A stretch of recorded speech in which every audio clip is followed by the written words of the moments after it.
tonight, the outrage over immigration continues to grow. Good evening, everybody. Thank you for joining us. I'm Shannon Ogden. And I'm Ann Trujillo. And right now, hundreds of people are rallying in Boulder against the policies that have separated children from their parents. Denver 7's Jennifer Kovaleski is live there tonight. Jen, they say that executive order this week is not good enough. Yeah, Shannon and Ann, they want to see a plan to reunite the more than 2,000 children who were separated from their families. And that includes 50 parents that are right here in Aurora. ICE just confirmed today that there are 50 immigrant parents that are staying at an ICE facility in Aurora. Now, this rally is pretty active. I want to show you, they just wrapped up the rally part. They had speakers, and now you can see they have signs. They're chanting. They're on the street corner here at Canyon and Broadway. And they just are here to get support, to come together and denounce these policies.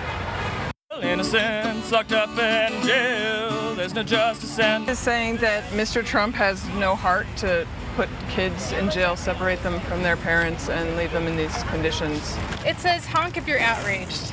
Outrage. That's what brought all of these people together in Boulder. We could start separating families again. There's no plan for reunification of the 2,300 children that have been taken already. They're rallying against separating immigrant parents from their children, saying it's not enough to just change the policy. Really, what we're concerned about now is how we're going to get those children back to their parents. Armed with signs and green jackets with their own messages.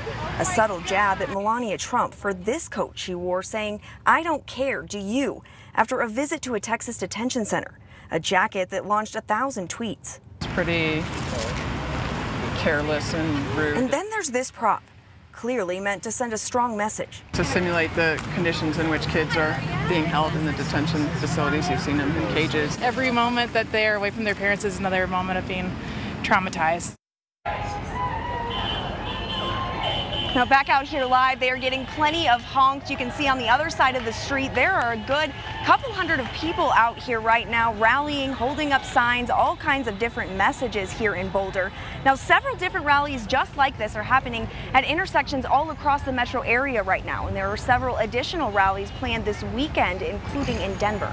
For now, we're live in Boulder. I'm Jennifer Kovaleski for Denver 7. All right, Jen, thank you. And Colorado Republican Congressman Mike Kaufman and Democratic Congresswoman Diana DeGette, they're both at the border today, checking out conditions for themselves. They're going to be there tomorrow, too. Now, these visits come as lawmakers in Congress are scrambling to pass some sort of immigration reform.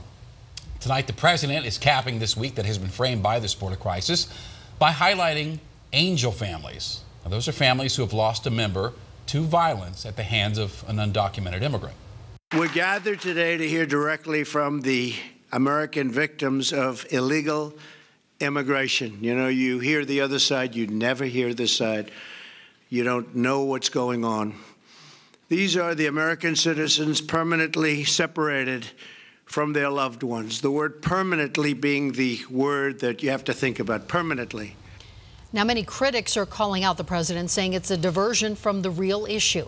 More than 2,000 immigrant children have been separated from their parents at the border under the Trump administration. And this is an issue at the forefront of our nation's agenda right now, and there are bound to be a lot of developments over the weekend.